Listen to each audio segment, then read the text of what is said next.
coração nesse dia. Amém, Senhor. Amém. Poder sentar.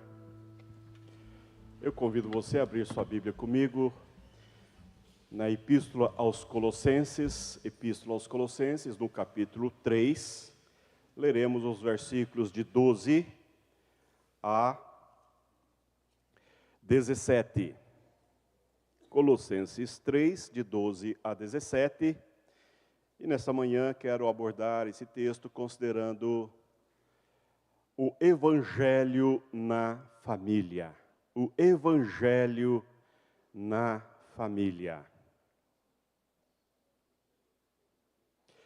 Diz-nos a palavra do Senhor: revesti-vos, pois, como eleitos de Deus, santos e amados, de ternos afetos de misericórdia, de bondade, de humildade, de mansidão, de longanimidade. Suportai-vos uns aos outros, perdoai-vos mutuamente, caso alguém tenha motivo de queixa contra outrem. Assim como o Senhor vos perdoou, assim também perdoai vós. Acima de tudo isto, porém, esteja o amor, que é o vínculo da perfeição.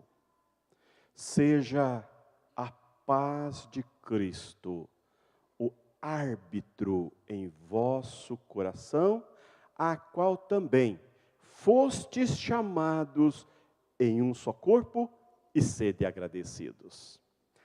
Habite ricamente em vós a palavra de Cristo. Instruí-vos e aconselhai-vos mutuamente em toda a sabedoria, louvando a Deus com salmos e hinos e cânticos espirituais com gratidão em vosso coração. E tudo o que fizerdes, seja em palavra, seja em ação, fazei-o em nome do Senhor Jesus, dando por ele graças a Deus Pai. Semeando e colhendo, essa é a nossa temática para este ano. Nós estamos desafiando a igreja, a você, a sua família, a semear o Evangelho, a pregar o Evangelho, a compartilhar o Evangelho da graça de Deus em Jesus Cristo. Nós distribuímos aí aquele folheto já o mês todo de fevereiro. A ideia nossa é que você se sinta encorajado, encorajada a orar pelas pessoas que você pretende compartilhar o Evangelho e dar passos, e nós estaremos juntos com você nessa empreitada, estamos juntos, porque partilhar o Evangelho, testemunhar da graça de Cristo é nossa responsabilidade de todo cristão. É uma prática que recai a você e a mim, a sua família e a minha família. Nós somos de Deus, nós somos para a glória de Deus. E nós não podemos colocar uma luz embaixo de uma mesa. A luz tem que ficar em lugar alto para refletir, para que ela ilumine as trevas, dissipe as trevas. Então nós, como somos luz, nós temos que brilhar a nossa luz. Mas eu quero hoje trabalhar o contexto familiar. Meu desejo hoje é falar da semeadura que você como filho, você como filha, você como pai, você como mãe, como avó, como avô, como irmão, precisa, é desejável que seja encontrado semeando o Evangelho de Jesus Cristo dentro de casa. Dentro de casa. Se eu não consigo compartilhar a graça recebida com os mais próximos a mim, como eu posso atrever-me a querer curar a família de outros se eu não estou me propondo a curar a minha própria família? Como eu posso me arvorar a sair da minha casa e alcançar a casa do vizinho para compartilhar o Evangelho, se eu não consigo compartilhar essa graça na vida da minha esposa, na vida do meu filho, na vida do meu irmão? Isso me parece uma incoerência.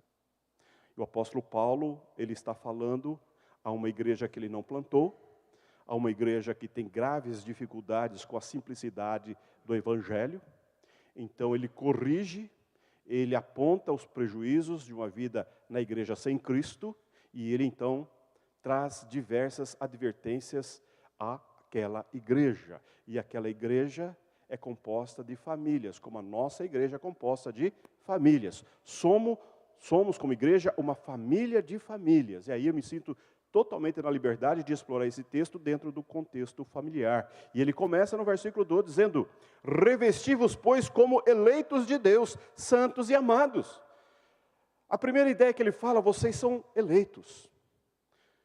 Vocês não vieram agregados por adesão, não, Cristo os escolheu, Deus os escolheu, em Cristo os regenerou e os plantou na comunidade de fé. Vocês pertencem a Deus, vocês não pertencem ao mundo, vocês são de Deus, vocês são para a glória de Deus.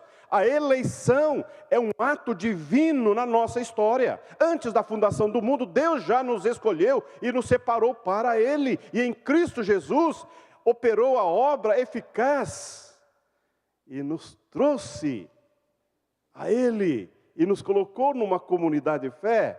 Então, esse conceito paulino perpassa toda a revelação bíblica. Somos eleitos, eleitos e amados. Oh, meu irmão, que coisa extraordinária quando ele vai começar a exortação. Fala, não apenas Deus escolheu você, mas você é amado por Deus.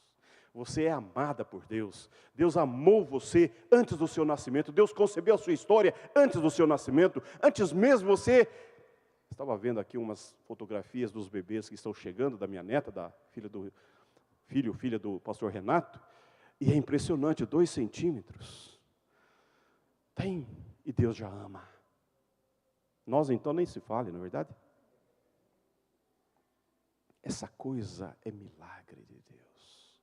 E ele vai dizer, de ternos afetos. E aí, meu irmão, eu preciso dizer para você. O Evangelho afeta as nossas afeições. O Evangelho afeta profundamente as nossas afeições.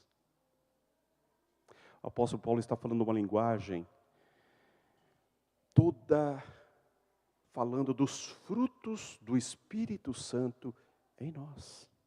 Ele está falando dos desdobramentos da graça de Cristo, ação espiritual que Ele opera pelo Espírito Santo da graça de Cristo em nós.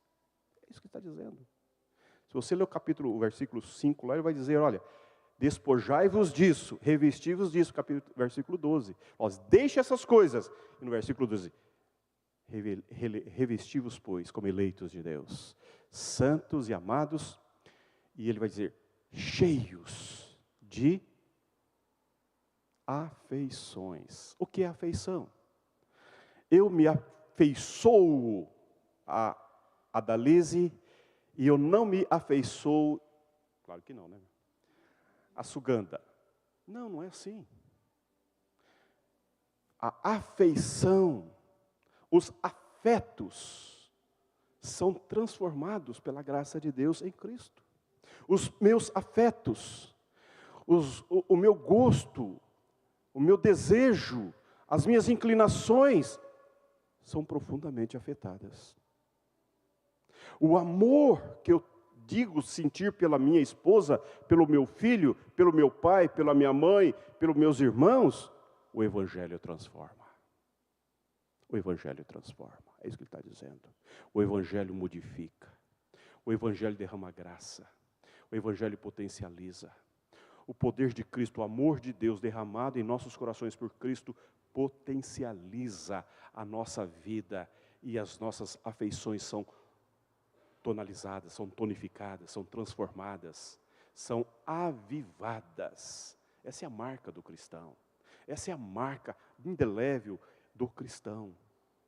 Não é um sujeito com cara de maracujá de gaveta, que acorda azedo, mal-humorado, carrancudo, que fica... por favor, ninguém merece, não é? Vamos combinar. Nenhuma mulher merece ter um marido que acorda de manhã, já no domingo, um dia tão belo quanto esse, pensando nas contas que vai pagar, já fica aborrecido porque não tem dinheiro. Por favor. É isto. Igualmente, um homem não suporta uma mulher que reclama, critica. Meus irmãos, a afeição, o trato, como eu lido no meu coração com as pessoas que Deus colocou na minha vida, muda. Muda. Se não mudar, algo está errado e não é com o Evangelho. Não é com o Evangelho. O ambiente familiar é tocado, é profundamente alterado, modificado pela presença de Cristo em nossos corações, pela palavra de Deus. As afeições são transformadas. Aquele que é afetuoso fica mais meloso. Aquele que é meio seco, não recebeu muito afeto na infância, a graça de Deus amolece esse coração duro. É meio desajeitado, é meio desconfortável, mas logo, logo pega o jeito. Quando pega a criança no colo, muda tudo. O Evangelho transforma. Nós não podemos dizer que somos Gabriela. Essa síndrome da Gabriela não existe na vida cristã. Eu nasci assim, eu vivi assim, eu vou ser sempre assim, eu sou isso. Não. Você pode ter vindo de um lar disfuncional, você pode ter tido um pai disfuncional, uma mãe que não acolheu você, é meu, vou cuidar. Você pode ter tido, mas o Evangelho revela esse amor profundo de Deus por você, que o amou antes do nascimento, na eternidade. Ele disse, você é meu, você é minha, você me pertence, e eu vou colocar pessoas preciosas na tua vida para você amá-las com o meu amor. Isso muda. Isso muda radicalmente. Me parece que o apóstolo Pedro aprendeu isto. Ele vai dizer, Deus, eu amo mais que esses caras aí. Eu amo muito mais do que esses meninos aí. Deus, Jesus, eu estou pronto a morrer pelo Senhor. Mas ele, na sua fragilidade, na sua inconsistência, negou Jesus. Negou Jesus. E aí Jesus vai resgatar esse querido apóstolo dele, contando com ele, e vai chamar para Pedro, você me ama, Pedro?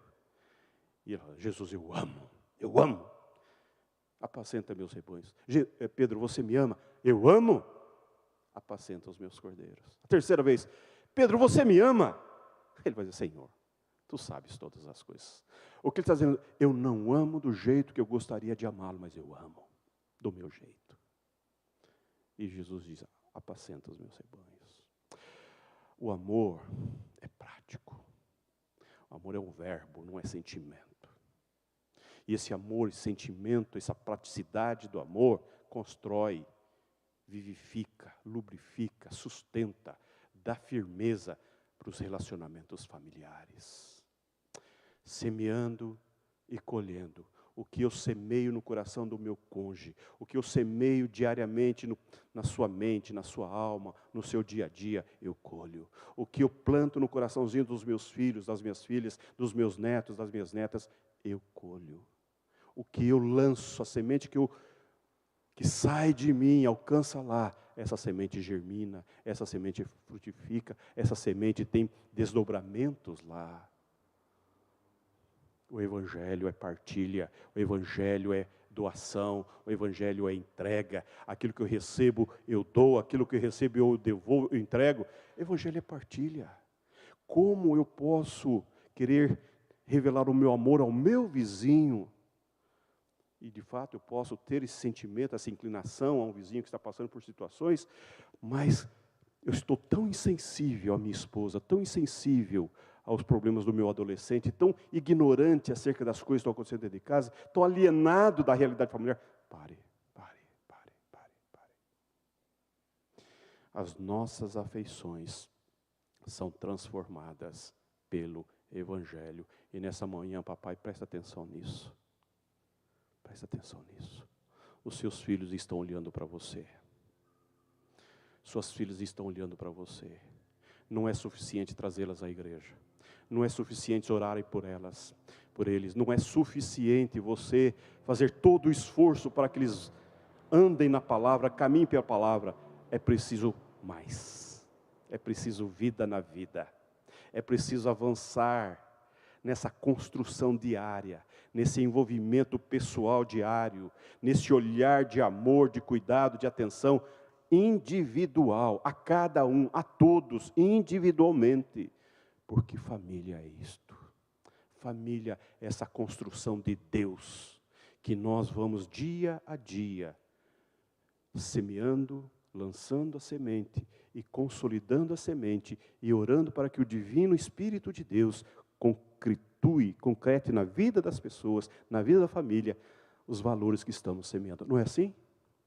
E parece que foi isso que Jesus fez com os seus discípulos. Ele escolheu, ele trouxe para si, cada um ao seu modo, cada um ao seu jeito, disse: vocês me pertencem, vocês são meus, e vocês vão caminhar comigo, vocês vão aprender de mim, e eu vou lançar vocês, e vocês vão frutificar. Família é isso. Sabe por quê? Os nossos filhos, quando estão lá, cantando lá, eles não fazem ideia de que um dia eles vão sair de casa. Nós sabemos. Não é verdade? Nós sabemos que um dia os nossos filhos vão voar, dizer: mamãe, ó, tchau, tchau. Paizão, ó, tô indo. Às vezes nem falam isso. Fui. E chega mais rápido do que você imagina. Muito rápido. Me lembro quando meu filho foi estudar fora, eu fui com a Mira para o aeroporto levá-lo, cheio de malha, cheio de tranquilo, levando tudo que ele podia levar. E eu voltei do aeroporto dizendo: Miriam, nosso filho não volta mais para casa. Um vazio. Essa semana estamos celebrando porque ele está voltando para casa.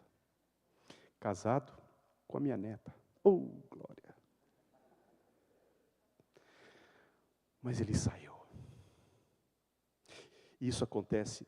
E o que nós queremos é que eles vivam a vida a partir dos nossos valores. A partir daquilo que nós impregnamos na alma, na mente, no coração.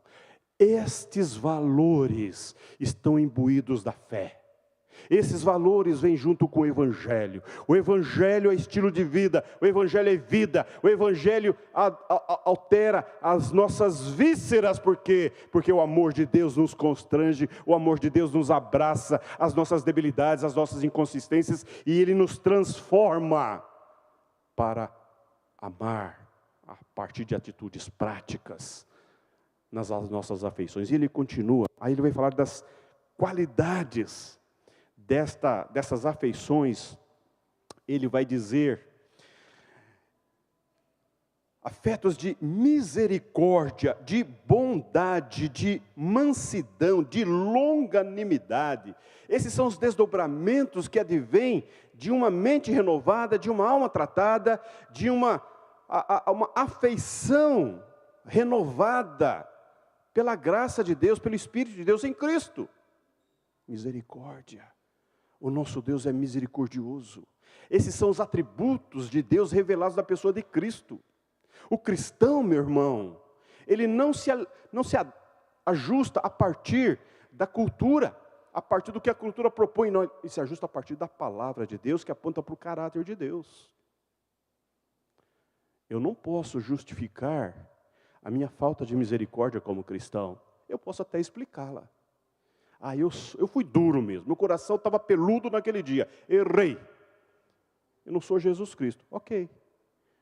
Mas não vem falar: mas também, né, todo mundo faz. Não cala. O seu filho jamais vai aceitar uma atitude errada sua, uma atitude equivocada sua, com justificativas fora da palavra. Jamais. E você não deve aceitar isso do seu cônjuge, jamais. E você jamais deve aceitar de si próprio uma atitude inadequada dentro de casa com a sua família, jamais. Porque há valores que são inegociáveis na nossa conduta como cristão dentro de casa. A verdade sempre, a misericórdia sempre, a compaixão sempre, a paciência, a mansidão, a temperança sempre, sempre. Porque como é que eu vou viver no céu, diante do Santo dos Santos, no caráter santo, puro, reto, justo e bom, se eu dentro de casa ofereço o pior para minha esposa, o pior para o meu filho, o pior para o meu pai, o pior para minha mãe? Como? É uma incoerência. É uma incoerência. Como eu posso ser bonzinho aqui na igreja, lindão aqui, bonitão, cheirosão aqui na igreja, quando lá em casa eu sou... Não combina. Semear. E aí, Evangelho confronta. O Evangelho confronta os nossos pecados mais secretos. E é dentro de casa que o Evangelho tem que fazer diferença na nossa vida. Porque os nossos filhos, os nossos cônjuges, os nossos pais querem ver o Cristo em nós, em você e em mim. É isso que constrói família, meu irmão. É isso que constrói família, minha irmã. Jesus, quando deu o Sermão do Monte, lá em Mateus 5, que estudamos aqui o ano passado com a nossa irmã Maria Helena, toda quarta-feira, ao final do grande sermão, ele comparou aquele que conhece a palavra e obedece, diferentemente daquele que conhece a palavra e não obedece. É o que constrói, é o resultado, são as consequências. Aquele que obedece, aquele que leva a sério a palavra de Deus, Jesus diz que constrói sua casa sobre a rocha. Vem as tempestades, vem os ventos, vem a chuva, vem isso, vem aquilo, a casa está intacta, inabalável, porque está sobre a rocha, Cristo Jesus. Por isso que o apóstolo Paulo vai então dizer, veja lá no versículo 16, habite ricamente em vós a palavra de Cristo. Habite ricamente em vós a palavra de Cristo. Não a palavra do pastor, não a palavra do padre, não a palavra do reverendo Hernandes. Se não for palavra de Deus, meu irmão, esquece. Não a palavra do professor, do advogado, com todo respeito aos advogados. Quem arbitra o nosso coração, quem arbitra a nossa mente, quem define o que somos e para que somos, é Cristo, é Cristo, é Cristo, é Cristo, é Cristo. Não é meu pai, com todo respeito ao meu pai, não é minha mãe, não é minha esposa, não é meu filho, é Cristo. É pela palavra de Cristo que eu conduzo-me nos valores de casa, domésticos. É em Cristo que eu corrijo meu filho, é em Cristo que eu escolho o que é melhor para ele, é em Cristo que eu conduzo o meu casamento, é em Cristo que eu sou fiel à minha esposa, é em Cristo, em Cristo, em Cristo. A minha vida está crucificada no Cristo. Eu morri para mim porque Cristo vive em mim e eu vivo na ressurreição de Cristo, em vida nova, em nova vida. Ou é isto, ou minha família vai ter o meu pior. E aí eu preciso dizer isso para você. Eu estou concluindo minha fala e eu quero hoje fazer aqui uma homenagem a algumas irmãs desta igreja. Você sabe que estamos fazendo 99 anos e estamos nos preparando para o centenário da igreja. Mas uma igreja como essa, ela é construída desde o início de famílias. E esta igreja tem um valor que eu prezo, que você também preza, que é a escola bíblica dominical. E uma coisa que Deus colocou no meu coração quando aqui cheguei, foi fortalecer os valores presentes na vida dessa igreja. Não tirar nada, fortalecer. E Deus nos abençoou com uma escola dominical extraordinária. Mas nós temos aqui algumas irmãs, que estão entre nós ainda, que anos a fio, vieram todos os domingos instruir os filhos da igreja. Ontem tombou a nossa irmã Maria Lina, uma irmã dedicada, amorosa, serva do Senhor, que laborou nessa igreja muitos anos no ensino, ensinando na escola dominical, ensinando as nossas lideranças. Hoje temos presbíteros que passaram pelas mãos dela. Temos a nossa irmã Clicema, cadê Clicema? Está aqui hoje? Clicema, mais de 25 anos, nos ajudou com as nossas crianças. Com as nossas crianças. Tantas crianças passaram pela mão da Clicema.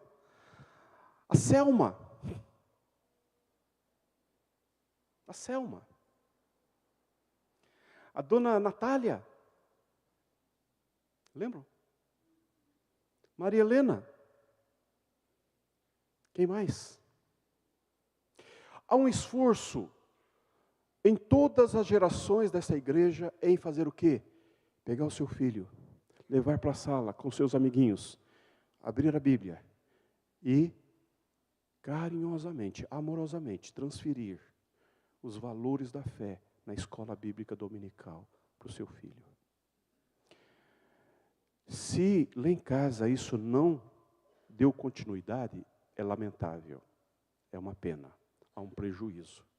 Mas esta igreja sempre se esmerou nisto, de desincumbir-se da sua tarefa, de ensinar aqueles que são batizados dessa igreja e aqueles que vêm a se tornar membros da igreja. Foi séria, comprometida com Deus e em Cristo Jesus de ensinar a palavra de Deus desde os pequenininhos. Este ano nós estamos inovando com as nossas crianças. Vocês viram que nós temos o coral, nós estamos resgatando a inologia infantil que nós recebemos lá na década de 40, 50, eu não, década de 70.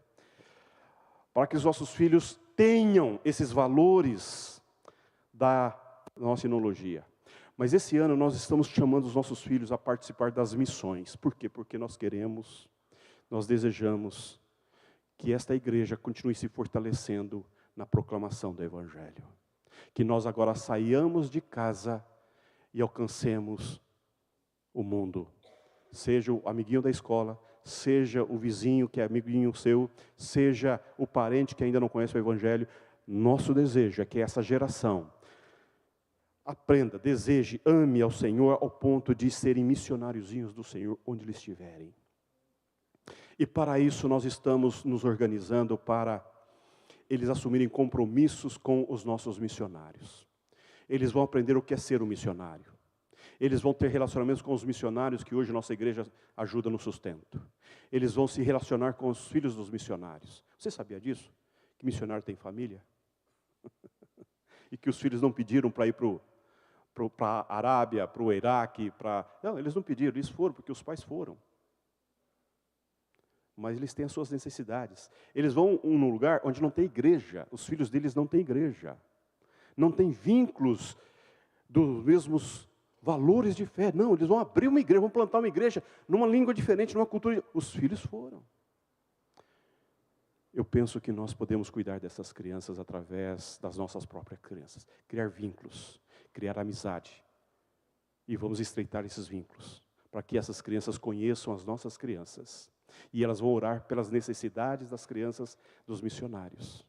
Eles vão conhecer o que é ser um missionário em países diferentes. Eles vão entrar com essa realidade. E eles vão participar financeiramente da obra missionária. Que seja a moedinha de 20 centavos, de 25 centavos, de 10 centavos, sei lá. Seja o que for. Nós queremos incutir na cabeça das nossas crianças que o Evangelho é partilha. O Evangelho é doação. Eles moram, eles convivem confortavelmente numa bela cidade, em belos apartamentos, em casas confortáveis. Tem à sua disposição toda a estrutura necessária para o seu crescimento já assegurada. Boas escolas, boas roupas. Eles têm tudo o que eles precisam para conduzir em si. Mas o Evangelho é partilhar, é partilhar.